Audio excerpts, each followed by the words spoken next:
Hey guys! Welcome back to Jolskitchen. For today's video, we are going to make Tres Leches Cake, or in direct translation, it means 3 milks cake.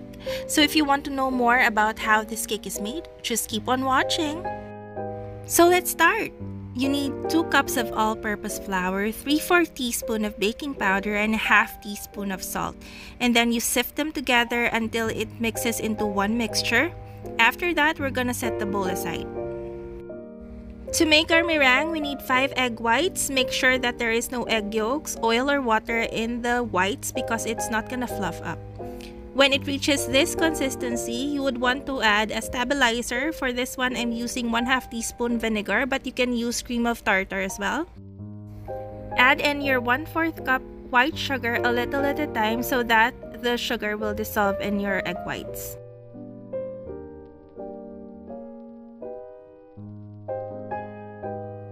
Continue whipping until you reach a soft peak stage. Now, you need that to be soft peak just like that so that your meringue won't break when you mix it with the batter.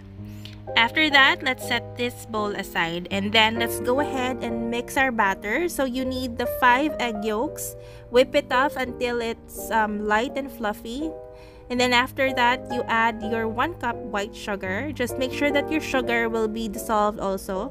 So it's gonna have this lemon yellow color, and once you have this stage, you're done. And then let's get our dry mixture, and then let's put in our egg yolk mixture.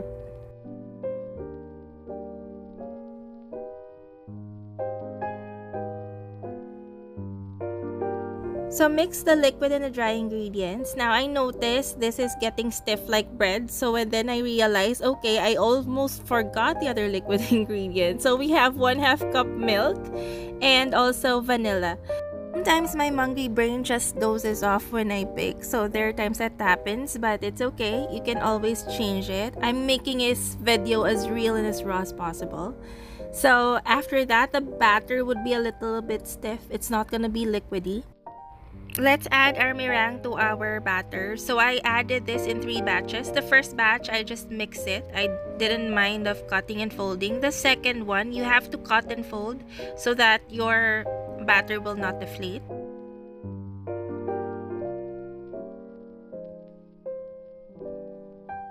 For the last batch, just cut and fold until you don't find any whites anymore. Don't overmix so that your chiffon batter won't deflate. Then I'm gonna place this in a pan. Now you can use whatever pan you like. I'm just using an oval dish.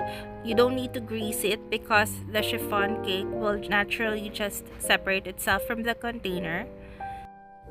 Now let's level off our cakes and then let's bake this at 180 degrees Celsius for 35 minutes.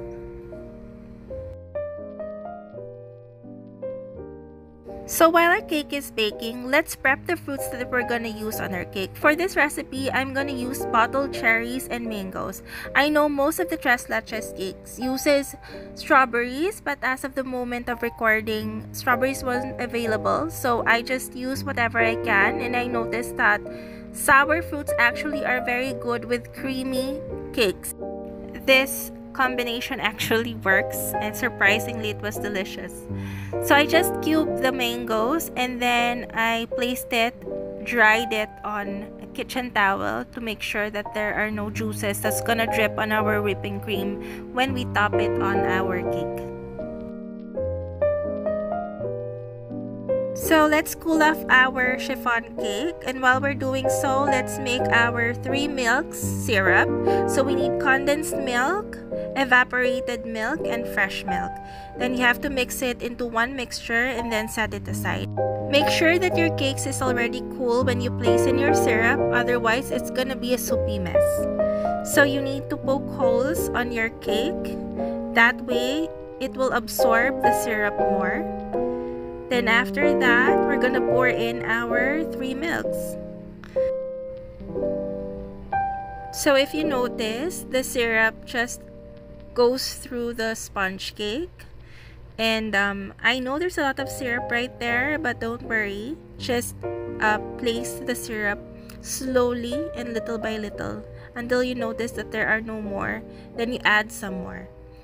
Afterwards, we're gonna refrigerate it for about an hour just to set it up.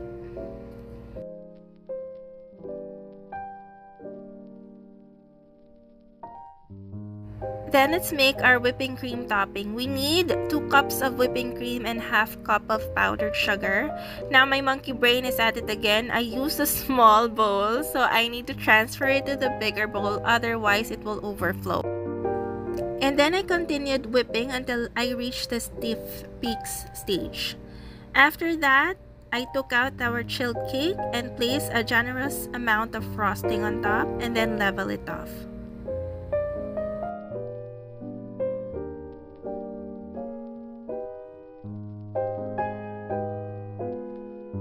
And like I always say, you eat with your eyes also. So let's make this cake pretty. So we're gonna add in our toppings. And then I add the toppings. Yellow and red actually looks beautiful. I added pretty blue tornado flowers. They are edible flowers that are rich in antioxidants and is also good for you. Our cake is done. If you like this recipe, don't forget to try this out and let us know how you find it. And if you like this video, don't forget to like, share, and subscribe to our channel for more cake decorating and cake recipes. I'll see you guys in our next video. Bye!